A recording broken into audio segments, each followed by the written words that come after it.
essential things. Say, for example, you have limited amount of money, maybe you have to put aside clothes and all of that and focus on the main things. 2, the Bible speaks about make a budget. And we can look at Luke 14, verse 28 to 30. And this here says, suppose one of you wants to build a tower. Won't you first sit down and estimate the cost to see if you have enough money to complete it? For if you lay the foundation and are not able to finish it, everyone who sees it will ridicule you, saying, this person began to build and wasn't able to finish. And I'm sure most of us, if you look around Jamaica, sometimes we see houses that start and they're not finished and we're wondering what has happened, right? It must be something like that that is happening. This is all about budgeting. You know you need to cover the cost of necessities first, but these costs don't always come up right away. So you need to plan for them and make a budget. The Bible also speaks about have an emergency fund. So we can look at Genesis 41, verse 34 to 36. This passage is about Pharaoh's dream. If you can remember, Pharaoh had a dream about 7 years, and then he asked Joseph to interpret for him. So I'll just make it very short. So the dream was that there was going to be 7 years of famine, and then there was going to be another 7 years of plenty, right? And so this is saying that we don't know what life is going to bring. We don't know when situations in our lives are going to change. So it's very important that we put aside money for that rainy day. When we don't know when we're going to get sick, we don't know when we're going to lose our job or the business is going to close. So it's very important that we all do that so as to avoid despair. Another area that the Bible speaks about is avoid debt or minimize debt, since we really can't avoid debt, but minimize debt. And one thing that came to my mind is a recent activity in our church, and that is the Ellesmere property. I believe our leaders, in trying to avoid or minimize a lot of debt, that's why they came to us, the membership and friends, to say, hey, everyone, let us shore up the money to buy the property so as to minimize the high interest rate. Do we agree with that? Because remember, the interest rate would have been very high. So instead of us now trying to get back 30-odd million, it would maybe about 40, 50, 60 millions.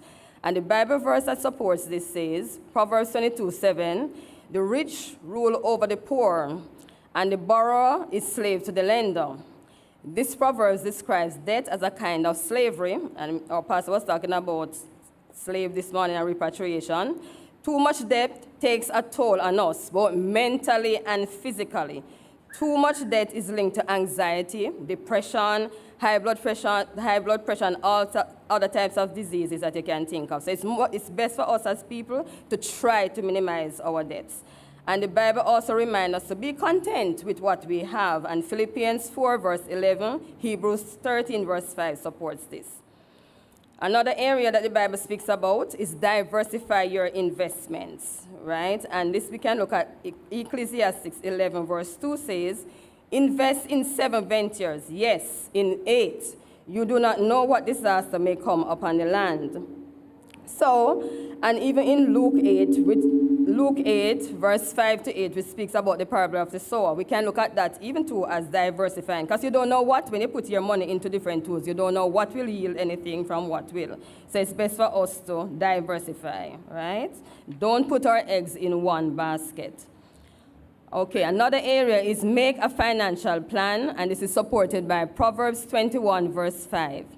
The plans of the diligent lead to profit as surely as haste leads to poverty. So we need to take our time, right? We have to identify our goals. It's much easier to convince yourself to save and invest when you have identified your goal. The other thing is evaluate your situation. Where am I? Right? What is my current financial situation? And then list steps to take. Now that you know where you are and where you want to go, all you have to do now is to figure out how to accomplish these steps. And in closing, I also want to say that if we look at our church, we can see that our church have good financial planning, I believe, because we have our clinics, we have our Bethel clinic, we have our pharmacy, and these are here for more than 15 years, right? And they are still going strong. We have our Bethel Thrift Club. We have all the outreach ministries. And so we know that whatever resources we put into the church, our tithes and offering, that they are going to good use. And so I encourage us to continue to support the church and all its efforts, because we know we have good financial planning in our church.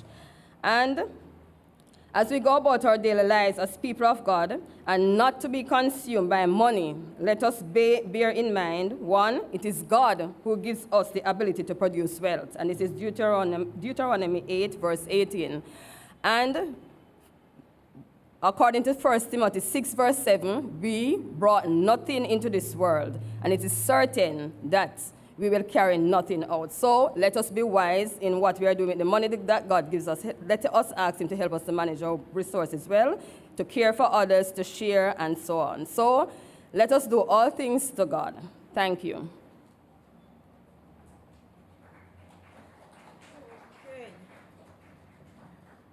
I'm sure we are all in agreement that Andrea has done a wonderful job to set the stage for this panel discussion with sound biblical principles. Thank you so much, Andrea. And we are going to be doing the collection of the Sunday school offering at this time. So we'll move straight into the collection of the Sunday school offering.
We'll close in prayer, so let us pray.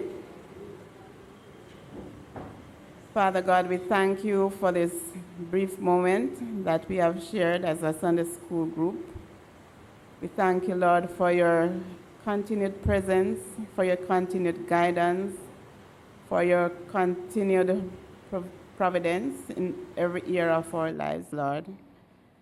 And as we are here, Lord, to go on to our financial management aspect of this morning's proceedings, we ask, Lord, that you just continue to guide us and give us the knowledge and the wisdom that we need to secure and to just manage well whatever you have provided for us. Be with us all gathered here this morning, Lord. Bless us, bless our homes, and help us, Lord, to always be ready to serve in the Sunday school and to bring others into the Sunday school. This and other mercies we pray in Jesus' name. Amen. Okay, so we are going to be moving now into the panel discussion. So we just ask, you can come up now, that you,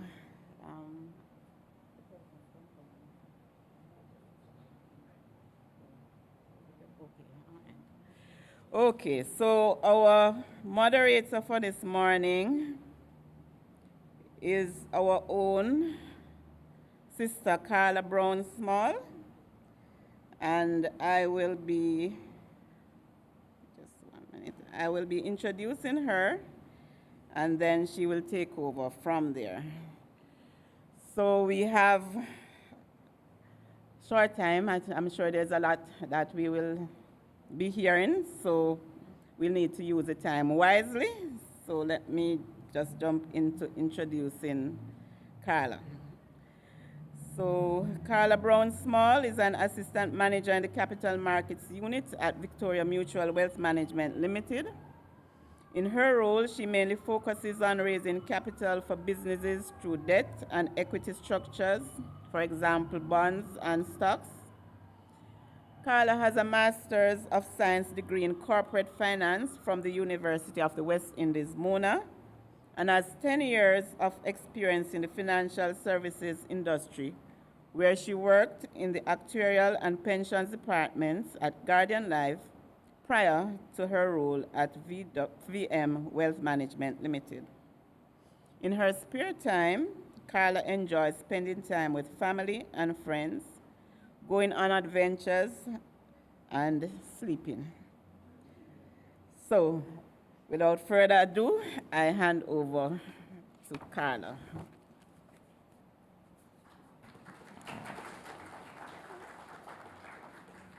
All right, morning again, brothers and sisters. Once again, welcome to Open Sunday School, where the theme for today is financial management. Building wealth is a goal that many people aspire to, but it can often seem like an overwhelming task. It takes time, effort, and discipline to be successful with this goal. So don't be lured by get-rich-quick schemes and too-good-to-be-true opportunities that can send you down a dangerous path. The good news is that there are principles and strategies that can help anyone build and preserve wealth over the long term. And the earlier you start putting these into practice, the better your chances of success. So to help drive home this point, I have two gentlemen with me who I have the pleasure of introducing to you, and I'll invite them to come up as I introduce them. So first, we have Brother Julian Morrison. Julian Morrison is a manager of strategic planning and analysis at Proven Wealth Limited. He leads a team of analysts which assesses investment opportunities and does strategic planning for Proven Group Limited. Prior to this, Julian worked as the assistant manager of private equity at Proven Management Limited. Julian has 7 years of experience in the financial services industry, during which he founded WealthWatch JA. He started as an intern at the Ministry of Finance, followed by another internship at Sagicor Group, Jamaica. Julian is a Prime Minister Youth Awardee in the category of leadership and is a sponsor trustee for the Women's Center of Jamaica Foundation Pension Fund. He is a board member of Caribbean Coastal Area Management, which has oversight for Jamaica's largest protected area, Portland Bight. He is a former curator of the Global Shapers Kingston Hub and is a former head boy of Arden High School. Julian is passionate about financial literacy and enjoys reading, biking, and F1 racing. And today, Julian will speak to us about wealth creation. And then to give us a practical, go ahead.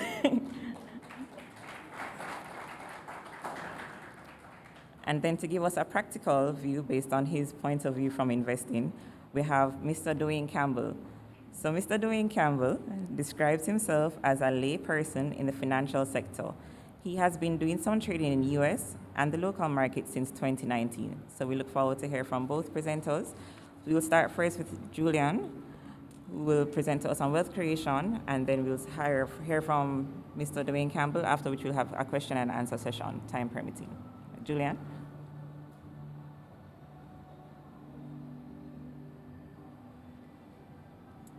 Good morning, church. Every time I come here, I'm a bit nervous, so please bear with me. So can everyone hear me? Can you hear me at the back? Okay, so I want to take an unconventional approach to talking about wealth creation. So the first asset we all have is gifts, talents. In the church, we talk a lot about having a calling, and my personal belief is that we all have a calling and we all have gifts and abilities. And these gifts and abilities essentially allow us to create value, whether that is in the workplace or in the church and so on. And when we are able to cultivate these gifts and cultivate these abilities, it also improves our ability to earn. So for instance, Carla, as we can see, Carla is an eloquent speaker. Maybe it is that she can do public speaking and earn from that, in addition to being an excellent investment banker. That's an example. And if she has the ability to combine her ability to speak with her ability to structure financial transactions, then she'll be able to do well in the space and compete effectively. That's an example. Somebody else might be a fabulous singer, and they can cultivate the ability to sing, and that will allow them to earn. So these are some of the things that we can employ. And sometimes when we speak about wealth creation, it might feel out of touch or out of reach. You know, there's a common narrative in our culture that there are some people who just have money and some people who just don't, and that will never change. And while there is some truth in that, everyone won't necessarily be at the same level in terms of income at any given point in time. It doesn't mean that each of us doesn't have an opportunity to move from one stage to the next. So if the ladder has 10 rungs and we can move from level 3 to level 4, then that is a victory in and of itself. Because I don't believe that all of us necessarily need to be rich to live well. So I believe that the most efficient path is to cultivate our gifts and abilities. And many of us might believe that, okay, I'm not gifted, I can't run like Bolt and I can't sing like Mariah Carey, but that's not true. We can speak to people in our lives and say, hey, what it is that I do well? I can say, Gordon, what it is that I do well? What I do well, Gordon? Public speaking? I'm good at public speaking? All right, cool.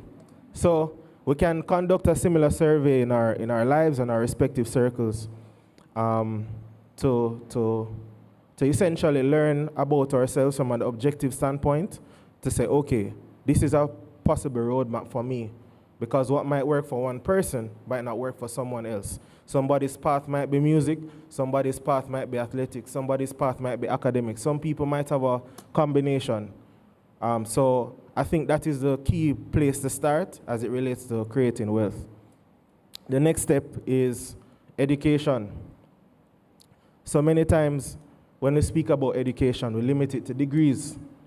And while degrees are important and degrees create a framework, education is essentially truly linked to developing a skill. And I believe that everybody can learn a skill or develop a skill. So, for instance, somebody might be able to draw from childhood and then they morph into an architect later. Or somebody might be gifted in mathematics and they become an engineer later on. This is really the path that education opens up for us. So it is all about our ability to combine our formal education with the skills and the abilities that we're gifted with, because these are the things that essentially shape our ability to earn. Because we can't speak about investing in stocks and bonds if we can't solve the income part of the equation first. Because we need income to invest, right, church? You can't give what you don't have, right? So I have to start with what you have, so you can work towards what you can get, so then we can talk about where we can take it from that point onwards. So, part 3, financial securities. I know that sounds very, strange and far out to many persons. It might be daunting, but financial securities are a means to an end. So there's no magic stock or a magic bond that might take us to where we want to go. The financial road is a very long one. It's a marathon. Many of the companies that we admire, like the Wysinkos and the Lascos of the world, they took very, very long journeys to get to where they are today. And as individuals, it will be no different. So I encourage you to make it all goal-oriented. Don't get daunted if it doesn't happen immediately, because if it took long for these companies to reach their financial goals, then why should we be any different? The word speaks about patience, and on our financial journey, patience will also be necessary. So financial securities include stocks. So they are essentially pieces of a company. So if I have shares of NCB, then it means that I own a piece of NCB. So when NCB does well, my piece of NCB does well in terms of going up in value. Same for Wysinco, same for other companies, Fontana, etc. So shares speak to ownership. So I own a piece of the company. However, a bond is actually a form of debt. So the company is borrowing money from us, or even countries. Countries borrow from investors as well. So if the government of Jamaica wants to finance a road, and boy, do we need to finance some of these roads, because Holy Papa told them about, right, church? So the government of Jamaica wants to fix some of their potholes, and they issue a bond that is structured at 5 years. It's going to pay 8%. So if I invest in this bond, I will essentially be getting 8% per year for 5 years. So what I will receive is the interest payments. So that's my income as a lender, and I will get my principal back at the end of the period. So that's the difference between stocks and bonds. One is dealing with ownership of a company, and one is dealing with essentially lending money out to various entities. And all bonds are not created equal. So if I lend to an entity that's financially strong, that's lower risk because I'm likely to get my money back. But if I lend my money to an entity that is weak, then that's higher risk because I'm less likely to get my money back. So that, I think, is a comprehensive framework on where we can start as it relates to wealth creation.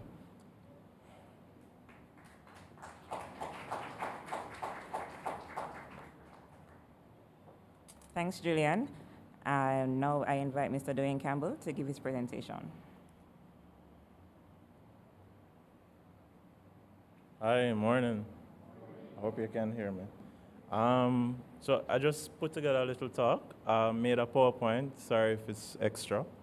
But to the point, I titled it The Talk We Never Had, because personally growing up for me, talking about money was never something that I was comfortable about.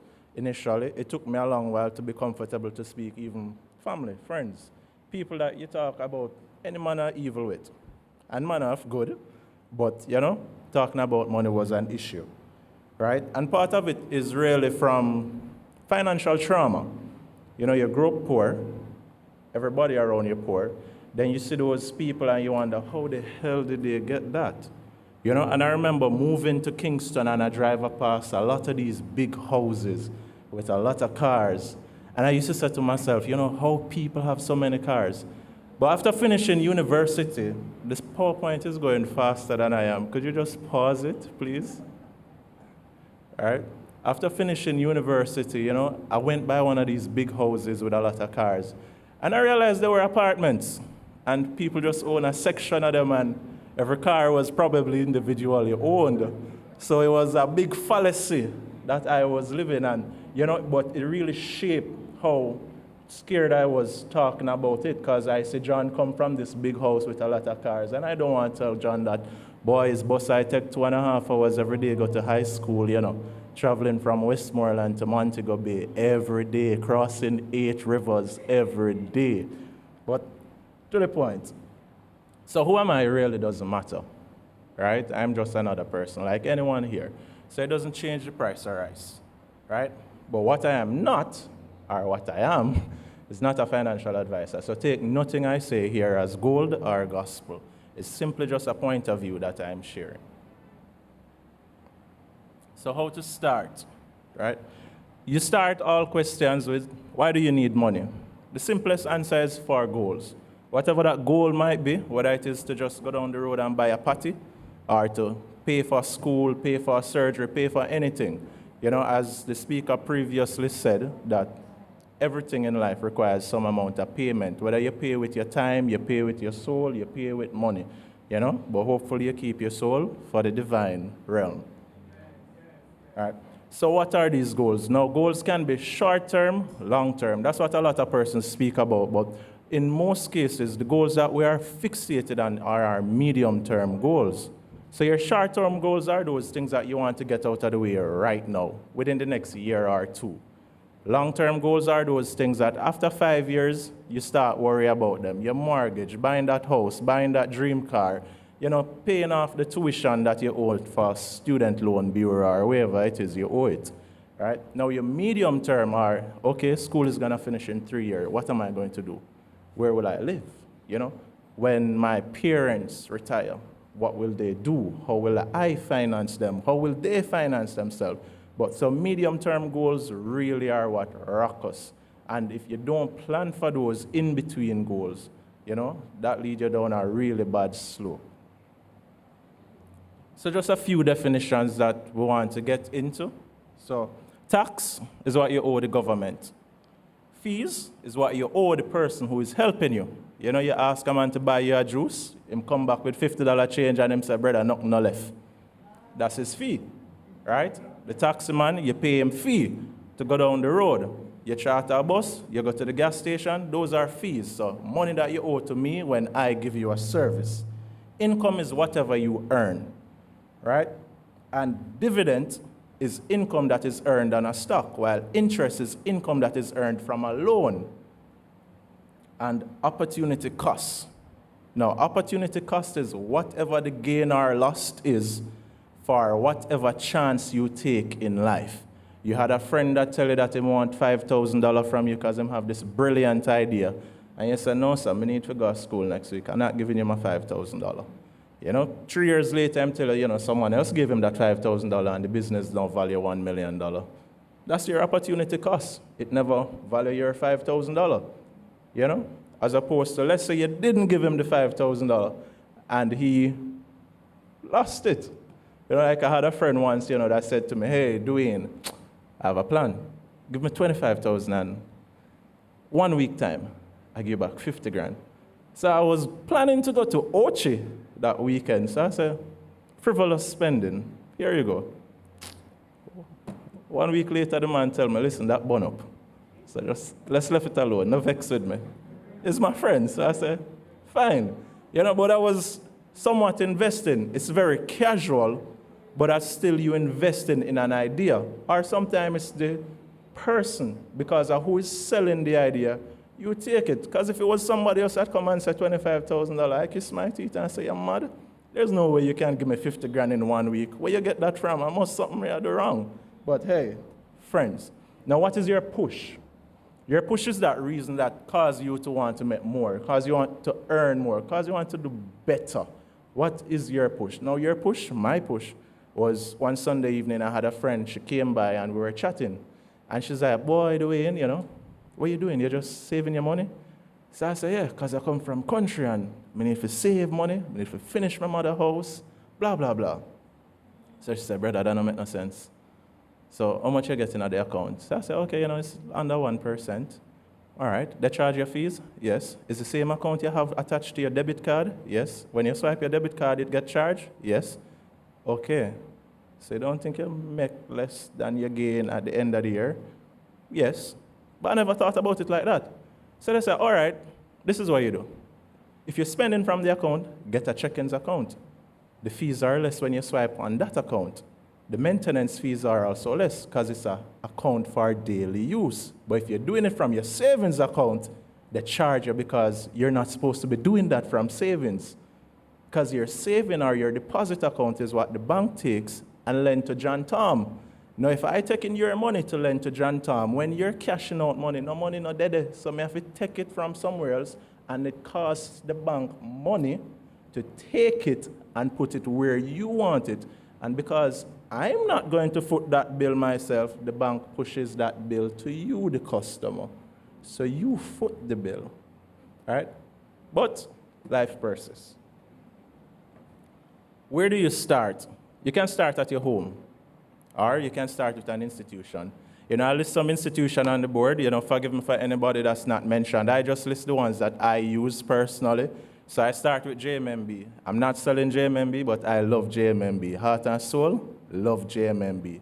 After JMMB, everybody comes second, right? VM Wealth is there. Barita is probably second because I also love Barita. But any house you choose, just speak to someone there, right? They will give you what advice they have. So then, let's say you don't want to go to the house because these various institutions have a minimum opening balance. A lot of them are affordable, some aren't. So opening balance can range from $500 to $1 million. It's up to what you can afford, right? But if you're starting at home, how can you start at home? You can start at home with budgeting whatever you earn. And we'll talk about budgeting towards the end. Right? So we all know this talk is really about investing, right? So most places tell you that you need a savings, and under that savings, that's what's going to be your emergency fund, right? And then you invest in either income earners or value earners. Value earners are those things that don't give you no money, but if you check it back next year, the value of it is up.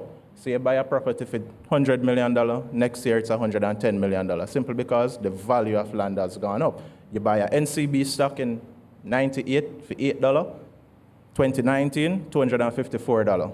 The value has gone up, whether or not you have gotten dividend. You buy Barita for $8 in 2018, and in 2022, it's $108, So value has gone up, but you have not necessarily gotten any dividend. Or, most people in the world use Apple. You bought Apple in 1971 for 1 cent. And Apple today is up 10,000%, whatever number that is. But the actual dollar figure is $195 US right now. But 10,000%, right? So if you put $1, you'd have gotten $10,000 right now. If you put $10,000, I don't know what 1010 equals to, but whatever that number is, right? And then you need to retire, right? All of us think about retiring. Well, you're young, you don't really think about anything that is happening in your life. You think that we're going to be young forever. And I can tell you personally, the older I've gotten is the more I call people who I thought were old, young. So I'm a doctor.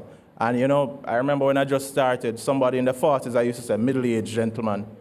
Now I say a young male, because you're closer to the age. So it's a young male complaining of X. And when the young male come in, you say, a younger male. But to the point, my point of view, everything should be investing. Everything. You have cash that you're going to spend. That's coming in from your income. Budget what you spend. Your bills are generally the same every month. If you go out, I go out probably 3 times a week with my friends. And that don't mean we drink enough. That don't mean we eat enough. That don't mean we're going anywhere fancy. Sometimes we meet at somebody's yard just for the socialization of it. Because a lot of times that's what we desire. But because we want to, impress the Jones, we need to go somewhere fancy. But in truth, what you're seeking is camaraderie. And if that's really what you want, get your camaraderie. You don't have to spend for it. Now that cash that you're going to keep in your savings for your investing fund, get a high-yield equity account. Again, my example will be JMMB. I am not selling a product, right? JMMB Equity EMA account is in US dollars and it's in Jamaican dollars. And they give you your interest on a daily basis. You don't have to wait till 4 months later or 1 year later. So whatever interest you occur today, when 4 o'clock comes today and you check your account, it is there, right? Additionally, it's at a higher rate than the typical savings account. But you're going to say it's an investment, Dwayne. This is emergency fund. What happens when we need emergency? If it's an emergency and it's Monday morning, go down to JMMB and take out a loan against that cash that you have in the account. Why? Why the hell would I want a loan when I already have my cash? Because that saving that you have as cash in your equity account is going at about 1.2, 1.3%. If you take a loan against it, the JMMB loans officer will say to you, listen, because you're taking a loan against money that you have, you get a lower interest rate than anyone else who is taking a regular loan. This loan additionally can be used for anything that you want to do. You want to buy a mosquito? Buy a mosquito, right? Additionally, we will take this cash, we will put it in a fixed deposit called a certificate of depository, which goes at a rate of 4 to 7%. Now that interest, remember, is 1 point something you're getting, you know. And by taking a loan against your money, the interest you're generating from your money has gone up 400 to 700 times by taking a loan against it. And you now have cash to spend as your emergency. So the catch to this is, what happens when it happens Saturday night and Monday morning, early, bank not open yet, or worse, Sunday, nowhere not open on Sunday? That's no problem. Get a savings account at JMMB. Keep $10 a night, just for its sake. When you need that cash, because it's a weekend, transfer some money, just the money that you need, to that savings account and go swipe it where you need to swipe it. But on every other day of the week, it is kept in that high yield account, right? And that's simply what you do. So you convert this, oh my God, I'm cashless, to, whoa, but you just need to do an internal bank transfer that happens within 20 seconds? Yes, that's all you needed to do, right? But the decision is yours. And nobody gonna sit you down and walk you through it. Hence is the talk that we never had. And it's not because people don't know about it. Well, truthfully, it's because people don't know about it. And none of us spend the time to actually expose ourselves to speak about money, because we feel very vulnerable to say to somebody, listen, I'm broker than dog. Yes, I put on good clothes and I come, but I can't buy no rice and peas this morning, right? But it is what it is. Retirement. You know, you can join a pension fund, you can join the workplace retirement scheme, or if you're young enough, right, you can start with $2,000. $2,000, right, for however long you think you might live, if you're young enough, right, will lead to a significant amount of cash at some point in time. Sure. Right? And I say that because of something called compounding. Now, compounding is almost like a magic when it comes to a financial institution, because you think in simple interest, but all financial entities practice in compounding interest.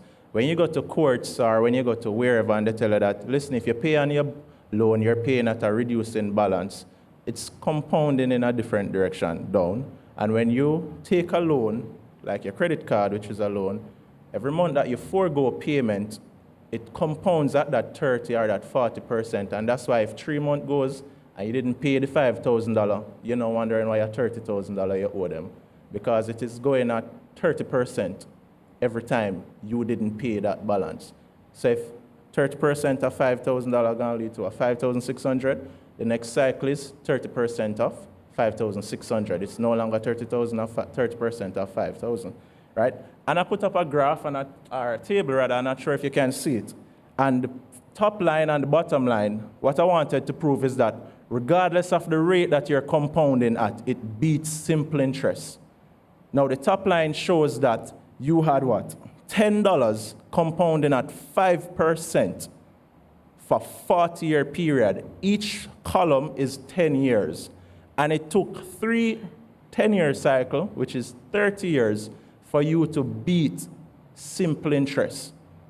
And simple interest was compounding at twice the rate, 10%, right? Now, in the middle column, it shows a 10% compounding rate for the same period. And if you look at it, at each block, compounding beats simple interest. To the end of that 40-year period, if you started with $2,000, you have 4,000 times whatever that $2,000 value is. Whilst at the end of that 40-year period, if you had simple interest and $2,000, you had somewhere about probably $8,000, right? Which is not really anything for such a long period of time, right? And that's how stocks work. That's how your mortgage work. That's how your bank loans work. That's how all your loans in life work. And the simple fact in life is everything complicates further. If you go to a road and you do that speed, when you lick somebody, you damage your car, you damage them. You damage yourself, you damage them. You reach a hospital, there's a bill.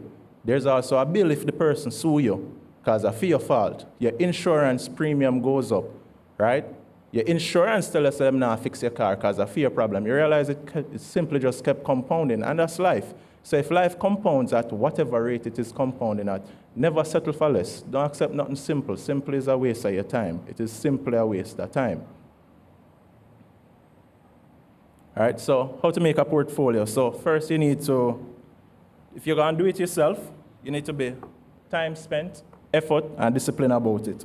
If you can't want to get an advisor because you just don't trust yourself, go for it. Get one. There are many institutions out there, right? Always ask yourself how much you're willing to lose. That thing in blue right there is from Vanguard, which is investing fund. Exists for a couple of years. They tell you what type of investor you are and what risk profile you're associated with, if you're interested. Right? So lead by example. I already explained how to settle your cash, right, and how to set your non-cash. So we're just gonna skip this slide. Portfolio rules, right? So the portfolio must pay itself, meaning whatever fees associated with the portfolio need to cover it. The income that it generates need to cover it, else that's an expense to you and that's a waste of your time, right? Whatever taxes associated with the portfolio also need to cover it, right?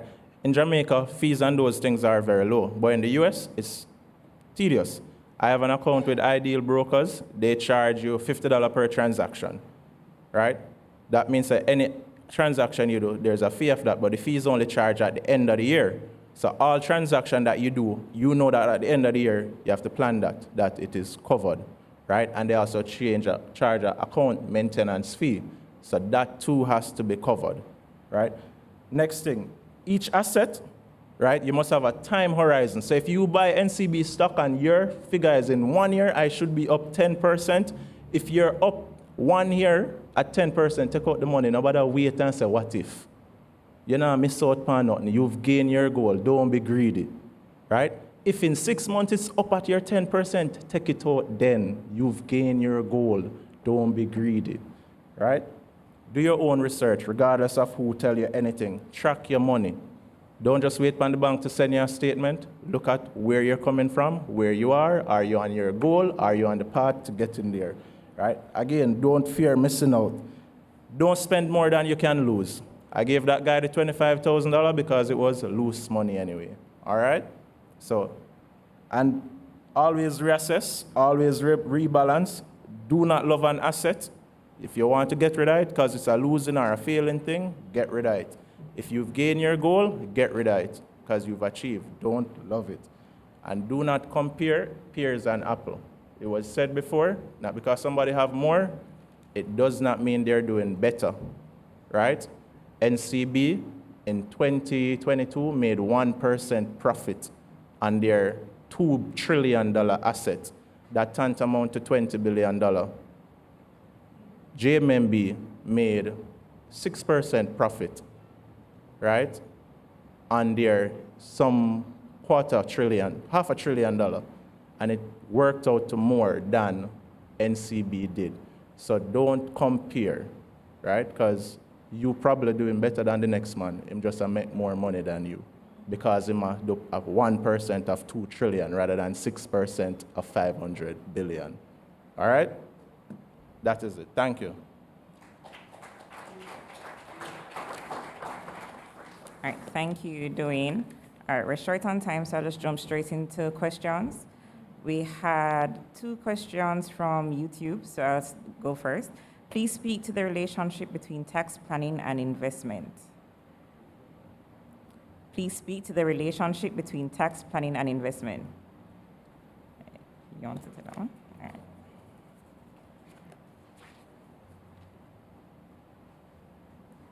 Okay, so in investments, we have to track our returns. So that's essentially our scoreboard in the investing world. So just the way you go to school, you get a grade. In investment, your grade is your return. So what tax planning does is that it helps us to gain returns that are more efficient.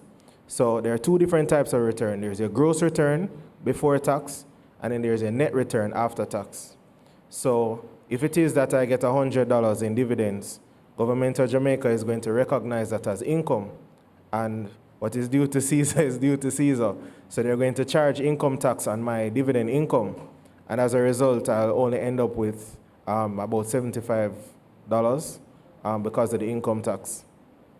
So what tax planning does is that it increases our options in how to minimize that taxation impact, because while taxation is bound by the ambit of the law, there are different ways that tax can be treated. So some companies, for example, they find a way to pay the amount that they have to pay in a given financial year, because there's a portion of your tax that you can delay, and then there are a portion of the taxes that you have to pay this financial year.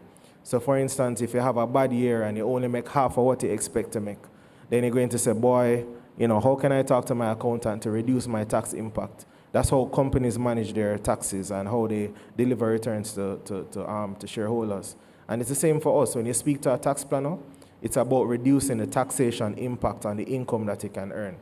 So for instance, in Cayman, they have a different tax treatment than Jamaica. And there's something called the double taxation treaty in CARICOM. So if I register my company in Cayman, I can operate an asset in Jamaica and pay Cayman tax. So a lot of companies that are listed on the exchange, they do that. They register in St. Lucia or Cayman or Barbados, and they pay the tax in the area that they're domiciled in, even though their assets might be in another jurisdiction with a higher tax rate. So that gives everyone a higher return.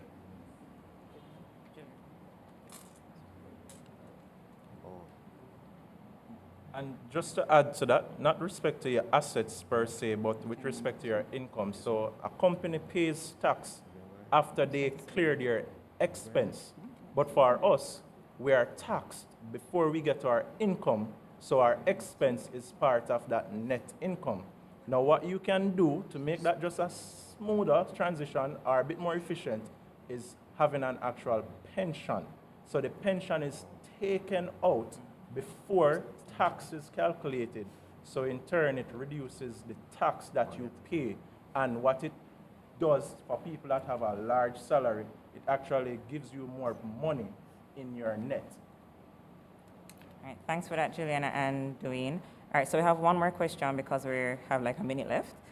Please speak to how home ownership helps to create wealth and by extension, stability. Oh boy. So, okay, I'll be quick. So, we've all heard the term net worth, right? Net worth? In accounting, there's a less appealing word for it. It's called equity, but it's the same thing. So it's assets minus liabilities equal equity, or assets minus liabilities equal your net worth. So wealth building is about increasing your net worth. So what home ownership does is that it gives us access to an asset, but that asset has to be financed in most cases by a mortgage, which is a liability. So what happens is that at the start of the mortgage, the liability is huge because we don't pay down the mortgage yet, but the asset is also growing. So over a 10-year period, we would have paid down the mortgage. So the mortgage, which is a liability, is getting smaller, but the value of the home is increasing because the cost of homes is not fixed. They're not fixed. So over a 10-year period, a house in Mona is not going to be the same 10 years from now than it is now. We're learning that the hard way, right? So when the assets and the liabilities are moving in an opposite direction, what we have is growth in equity. So when the assets get bigger, i.e. the value of the home appreciates over time, which we don't necessarily have to do anything to achieve because of inflation and other things. So the asset is getting bigger. And as we service the mortgage, the liability gets smaller. So when the asset gets bigger, the liability gets smaller. What happened to the net worth? What happened to the net worth? All right, cool. I know I'm at Bethel, so you guys are with me. So yeah, that's how it actually creates wealth. All right, thank you, Julian. So, Alumide Emmanuel says it is not how much you earn, but what you do with it that determines your end. Essentially, use your money wisely, and you are definitely guaranteed a successful end. The amount is not important, but the application of resources is what matters. So I want to thank Julian and Dwayne for their insight today, and I hand over since we're out of time.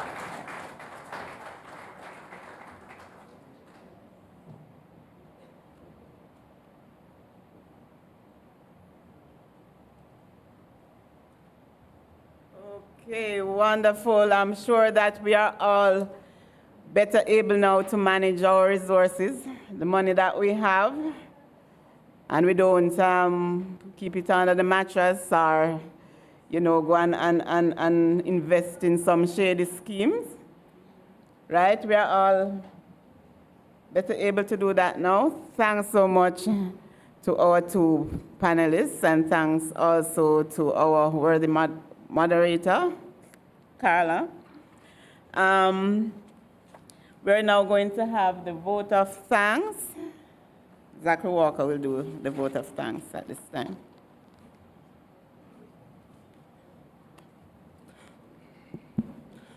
Good morning, brothers and sisters. Mine is the pleasure of giving today's vote of thanks. Firstly, I must thank off by thanking Ms. Vivian Walker for such a lovely welcome, as well as for doing our closing remarks, which will be done after me. I would also like to say thank you to Dante Porto for his musical talents, which we heard today on the piano. We also thank our moderator, Sister Carla Brown-Small, who ably led and moderated today's discussions. We also want to thank Brother Julian Morrison, who had a heart-to-heart with us. Although he stated he was nervous, he spoke eloquently and was able to deliver the message about wealth management. We note as well his statements about the potholes that can be found along the way of investing. Thank you very much for your speech on wealth management. We also thank Mr. Dwayne Campbell, though not a wealth advisor, spoke about the talk we never had. Most of us have never had the ability to attend a free consultation on wealth management. So, Mr. Campbell, this really was a talk we never had. During this brief but detailed speech, he spoke about our goals, inclusive of our short-term and long-term goals. We all know the risk involved when it comes on to investing, and he also included a real-life situation where one of his friends asked to borrow $25,000 and he promised to double it within a week. That was an example, a prime example of investing. Investment and wealth management is a conversation we all need to have, and I'm grateful I am the one with the opportunity to thank our presenters today and also thank our Sunday School department for this wealth management open Sunday School. Thank you. I now invite Deputy Superintendent, Sister Vivian Walker, to bring our closing remarks.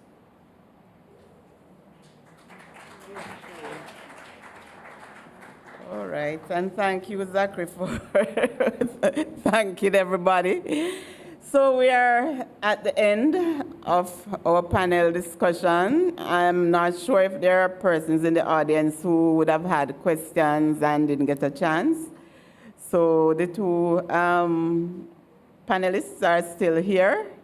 I'm sure they could maybe entertain a question or two before we start service at 10:15 thereabouts. So anyway, thank you. I just want to say I have benefited from what they're saying, and I will certainly be touching base with some of them, with both of them afterwards. So we are now at the end, as I said before, and we hope that you'll be staying. Those of you who didn't attend 7 a.m., you'll be staying on for the 10 o'clock service. So please stand for the benediction.